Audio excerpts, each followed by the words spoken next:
তো গাইজ সব কিছু শুরু থেকে শুরু করি, তাহলে জিনিসটা ক্লিয়ার হবে। তো আগের দিন আমাদের এখানে পাটিকাবাড়িতে একটা কমিউনিটি ওয়ার হয়ে গেছিলো। তো আমরা যেহেতু এখানে সবাই হিন্দু মুসলিম একসঙ্গে থাকি, তো তেমন কোনো ঝামেলা এর আগে কখনোই হয়নি।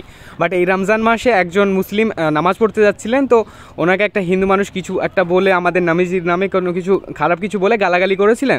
তাই জন্য হিন্দু মুসলিম এই দুই কমিউনিটি মানুষের মধ্যে একটা ঝামেলা সৃষ্টি হয়। তো সেই ঝামেলাটা কেউ নিহত বা আহত হয়নি বা কারোর কিছু ক্ষতি হয়নি, বাট কিছু প্রপার্টি ড্যামেজ হয়ে গেছিলো। বিকজ যে মানুষগুলো হিন্দু মানুষটাকে সাপোর্ট করছিল, হিন্দু মুসলিমের ব্যাপার না গাইজ, সব কিছুই মিটিয়ে নেওয়া যেত যদি মলের মধ্যে সব কিছু ঠিকঠাকভাবে মীমাংসা করে নেওয়া যেত, বাট তেমন কিছু হয়নি বিকজ ওরা কোঅপারেট করছিল না। তো যাই হোক, পুলিশ প্রশাসন আর সব কিছুর ব্যাপারে জিনিসগুলো এখন সব কিছু ঠিক আছে।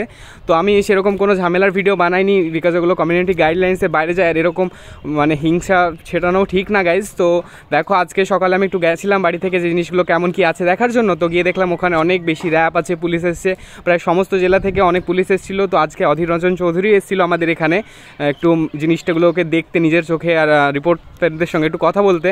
তো আমিও গেছিলাম। তো দেখো, আজকে চারিদিকে শুধু পুলিশ আর পুলিশ ছিল। তো বাজারে তেমন দোকানও খোলা ছিল না। তো এখানে রনিরাও যাচ্ছিলো, মানে সবাই ছিল মানে এক কথায় হিন্দু মুসলিম অনেক মানুষই এখানে ছিল একত্রিত। তো গাইজ দেখো, অধীর রঞ্জন চৌধুরী এরকম করে সামনাসামনি আসছিল, তো আমিও চলে এলাম ওনার সামনে।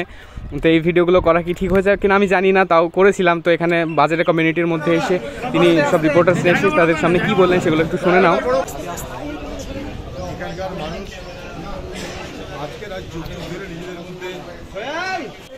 তো যাই হোক, এখন সব কিছু আন্ডার কন্ট্রোলে আছে। পুলিশের জন্য বলো আর সব কিছু পলিটিশিয়ানদের জন্য বলো, তাদের সবাইকেই থ্যাংক ইউ।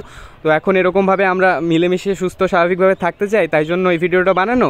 তো এরকম কোনো হেট না কারোর জন্য, আর এরকম ভিডিও দেখার জন্য আমার চ্যানেলটা একটু ফলো করে নিও গাইজ।